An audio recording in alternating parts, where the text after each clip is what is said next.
Hello everyone, this is Living Dead, and I returned with another WOD playthrough. This time, it's Infested Base by Valhen. Valhen. V-A-L-H-E-N. Not sure how you say it.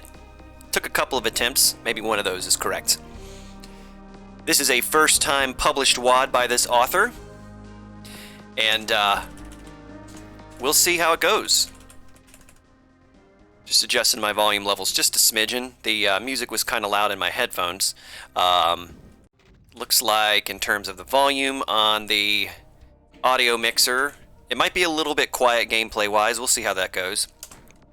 But I know you just love to hear the sound of my voice instead of the music, so we'll stick with that. So, Infested Base. We have 86 monsters, 4 secrets, some custom music that I'm interested in, and alright, off to an interesting start so far. Ooh, we have an imp back here. Can you hit this guy? Get him! Yes!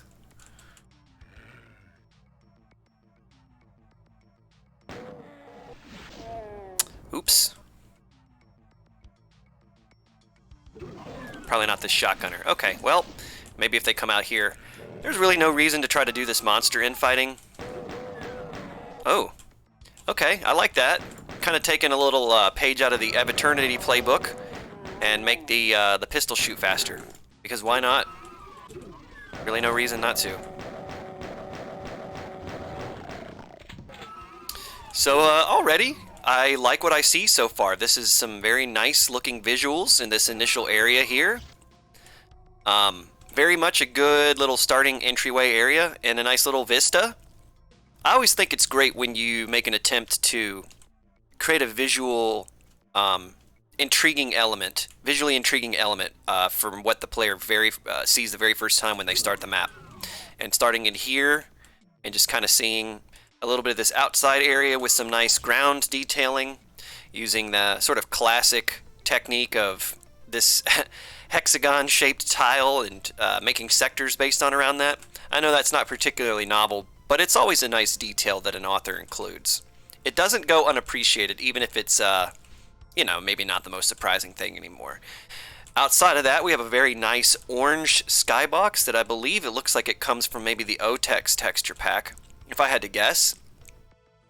Because I think I made a map that used either this one or one very similar to it, but I'm a big fan of the orange skybox in Doom. I think it fits very well. It kind of reminds me of Quake 2 a little bit for some reason. I don't know. It's always something I'm a fan of. Okay, so let's get started on this. This is not a very long map, but already I am 3 minutes into the video, and I've got 4 kills to show for it. So, Alright, get a little bit of security armor. And we're going to do a little wall humping just to see if there's any secrets. This map looks great visually so far. Just let these guys duke it out for just a moment. Alright. Just conserve a little bit of ammo.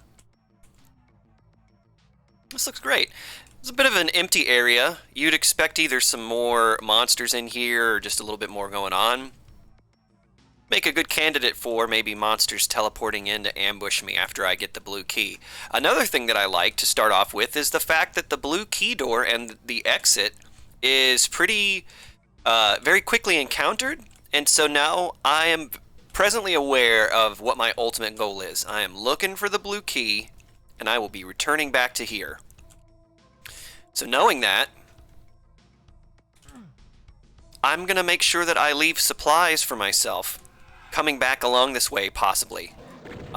It may not be necessary, maybe I'll get teleported back here, or maybe I won't really encounter additional monsters when I come back through here. But that's always a good thing, right? I'm a big fan of when maps have an element of not consuming all of the resources the second that you find and need them. Having to make a decision between getting something now and possibly needing it later. And that's not something I think you see a lot of technique articulated in early maps by some of these authors. Well, I have not been doing playthroughs recorded playthroughs very long. I have played quite a bit of stuff featured on Doom World, or submitted on Doom World by new authors, because I always like to try to see what they're all about. And a lot of times they kind of just follow this sort of routine of, let's just string a bunch of rooms together, make something look kind of interesting, and don't really think that much more about it. Put some monsters in there, maybe a couple of guns, and then you go through the map, and that's the map that I made as my first map. And you don't really see a lot of consideration paid to progression or articulating guidance through the level itself, the way you design it. And where I'm coming back with my original point is stuff like the fact that I see an objective that I know that I need to get before I'm capable of getting to it, i.e. the blue door hiding the exit in this map. I will make that consideration. I need to probably leave some of these resources for when I come back here. Your level communicates that idea to me, and that's good.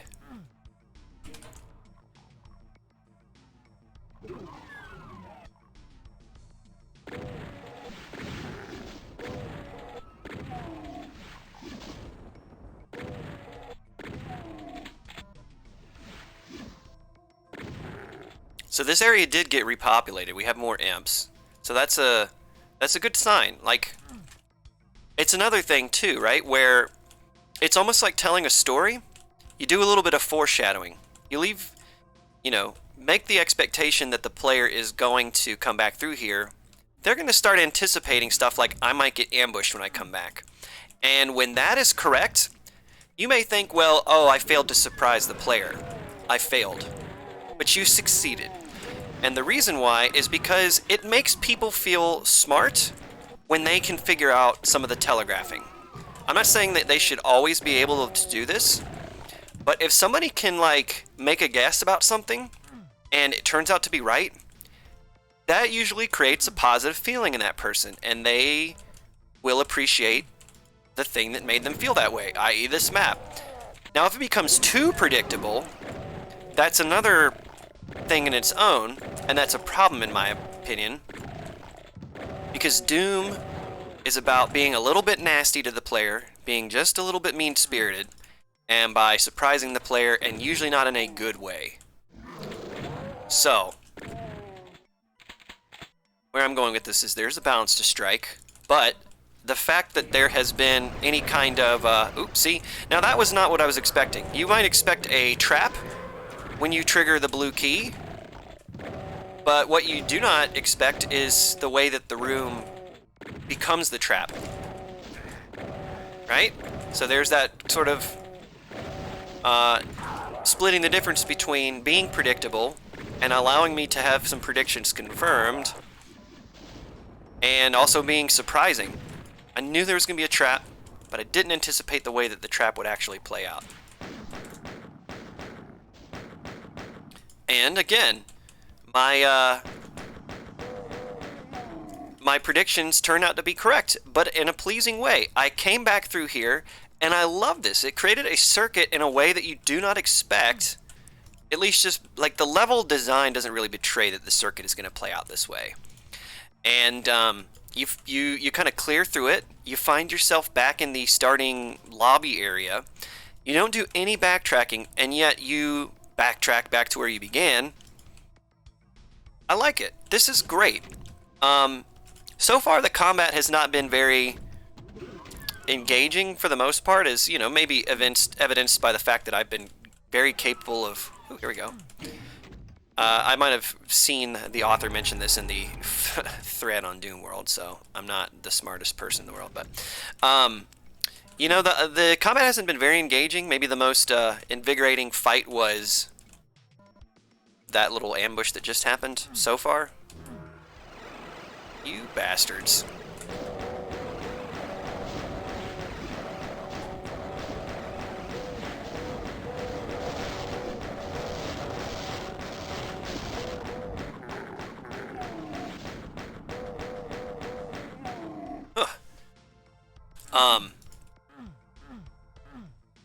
The incidental combat or the room to room combat, like, you know, what's going the fighting you do kind of going between areas and the fighting you do in the areas, you know, it's not been that interesting, but the ambushes have been pretty neat.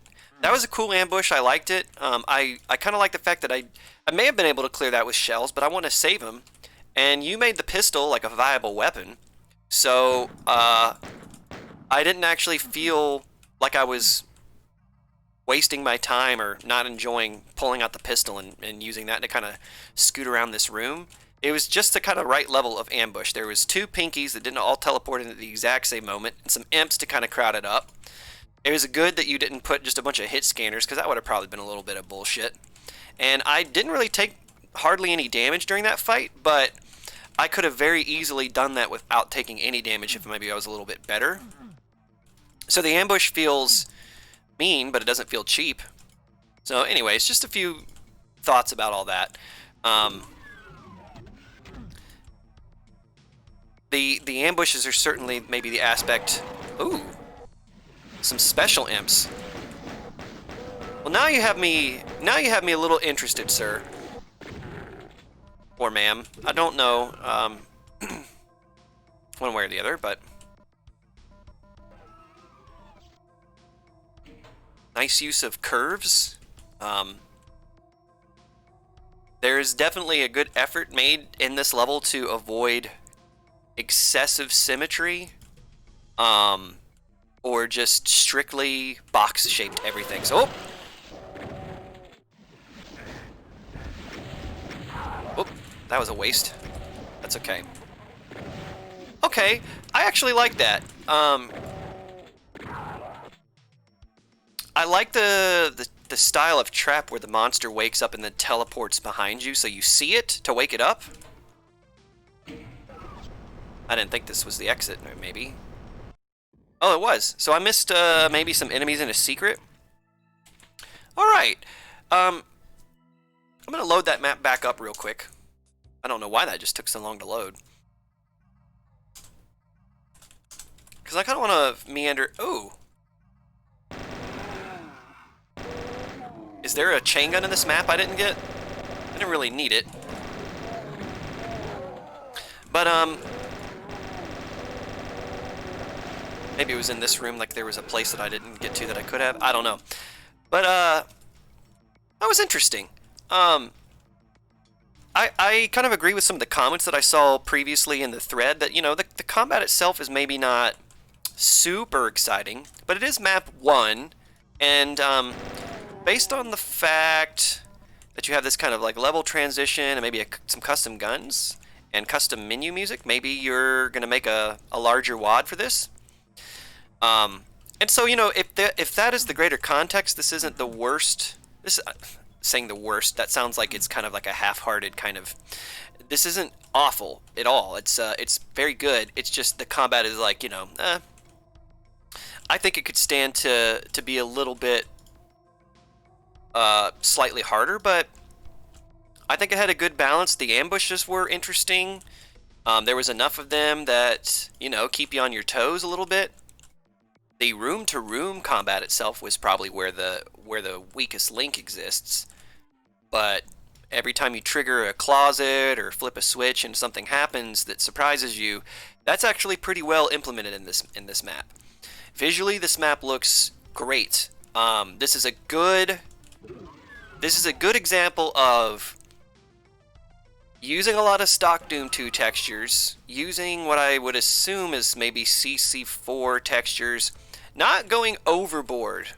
The author of this WAD very wisely doesn't go too crazy, and instead tries to maintain some uniformity and you know, you got some visual repetition, some visual motif, these kind of gray and the brown alternating here, and a lot of good use of additional sectors to create details. Like, I really like this, kind of looks like the is that like the Wolfenstein logo almost, or maybe the Quake 2 logo is kind of what it looks like, I think, if I'm remembering correctly. Not the Q, but the Strog logo thing.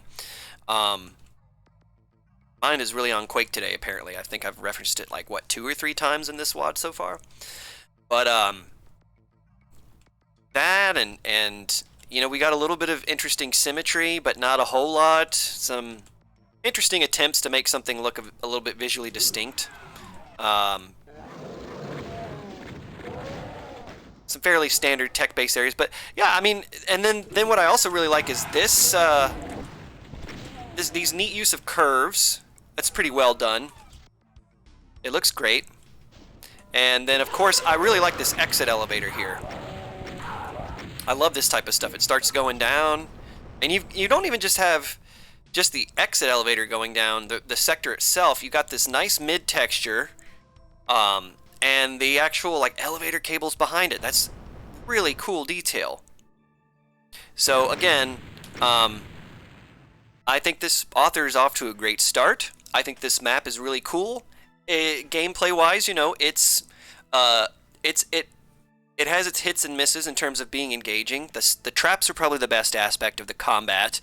The actual room-to-room and incidental combat, a little bit unengaging. Geometry, fantastic. Visuals, fantastic. Absolutely a promising effort from a novice author, and I cannot wait to see more from Valhen. Thanks for watching, everyone, and until next time, take care.